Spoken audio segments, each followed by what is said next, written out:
Happy New Year everyone! Ito na nga yung aming vlog from our recent gala last December 2024. Ngayon ko nga lang to na-i-upload pero it's better late than never. Kaya naman simulan na natin ang kwento papunta sa aming favorite place dito sa Japan. We decided na mag-train na lang at iwan muna sa rental parking space ang aming kotse. And finally, after ilang months, may experience ulit namin sumakay ng train. To other people, normal lang ang pagsakay ng train dito sa Japan. Pero para sa amin na araw-araw nakakotse, we're always excited kasi nga ilang beses lang sa isang taon kaming makasakay sa ganito. Feeling turista kumbaga. Yung tinutukoy ko nga palang favorite place namin ay ang Yokohama na located sa Kanagawa, Japan. So mula sa bahay namin ay 2 hours yung magiging travel. Kaya naman ilang beses kaming nagnorikay or nagpalipat-lipat ng train. Enjoy naman namin dahil minsan lang to at yung oras ng labas namin ay saktong hindi ganong matao. Ang isa pang maganda kapag nakatrain ay marami kang makikitang magagandang tanawin. Fast forward to that, after ng napakahabang biyahe, nakarating na kami sa wakas dito sa Yokohama. Sa wakas, nasilayan ko na ulit ang napakataas nilang Ferris wheel. Nung last time na punta namin dito, naalala ko na halos sinakyan namin lahat ng rides dito, lalo na tong cable car nila. Hindi ko malilimutan ang experience ng unang-unang pagsakay namin dito. Pag nakasakay ka kasi dito, kitang-kita mo talaga yung ganda ng buong Yokohama. Dahil nga nakasakay na kami noon, this time ay maglalakad na lang muna kami.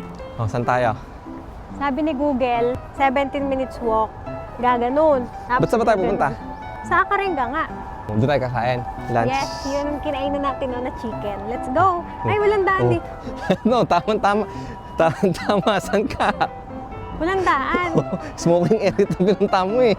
Luloko mo ako eh. Walang daan dito. Aba, doon pa, sa kabila. Uy, gutom na ako. Isa, tara na.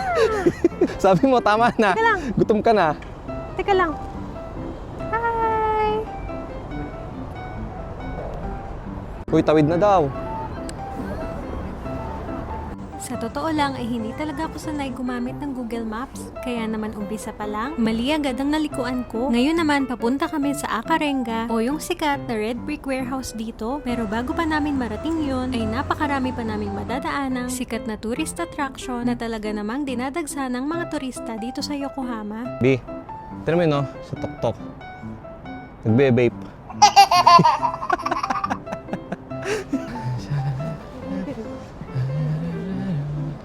Napansin ko lang sa paglalakad namin dito ay napakalinis pala talaga ng lugar na to. Ni isang pirasong basura ay wala talaga akong nakita sa kalsada. At isa pa siguro kung bakit malinis tingnan ang lugar na to, kung mapapansin nyo sa mga nilakaran namin ay wala silang mga kable at mga poste ng kuryente.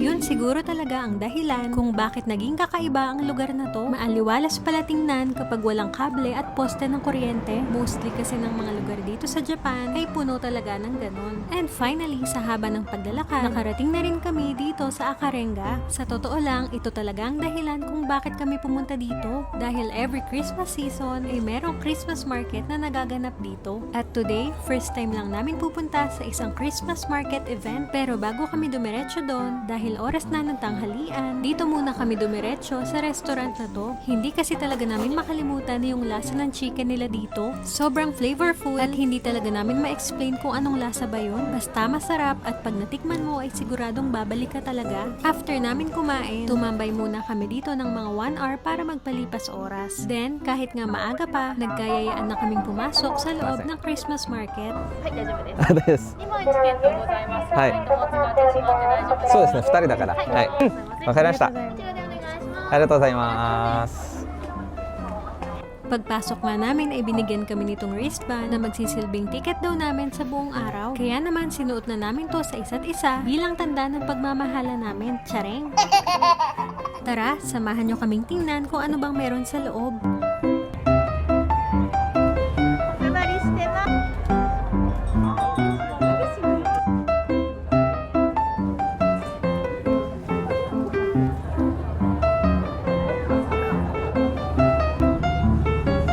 Ano, may napili ka na? Wala, napakadaming kainan eh.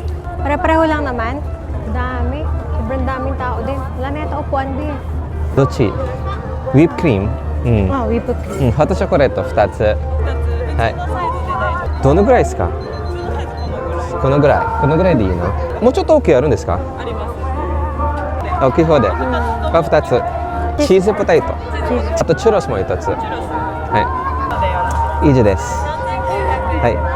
カード使いますか？はい。一ロスお渡ししちゃってもいいですか？大丈夫です。ありがとうございます。はい。ありがとうございます。ありがとうございます。 Sa pag-iikot nga namin ay nagutom kami. Sobrang bango kasi ng buong paligid. Dahil nga Christmas market, punong-puno ng food stalls ang lugar na to. Dahil nag-lunch na naman kami, merienda lang ang binili namin.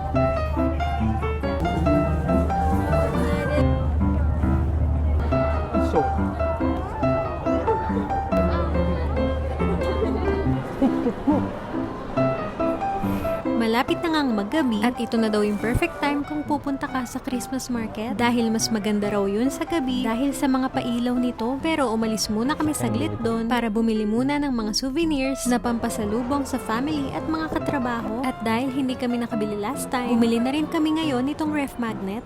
お願いします。はい、すいません。ありがとうございます。ありがとうございます。 At pabalik na ulit kami ngayon para tingnan ang Christmas market sa gabi.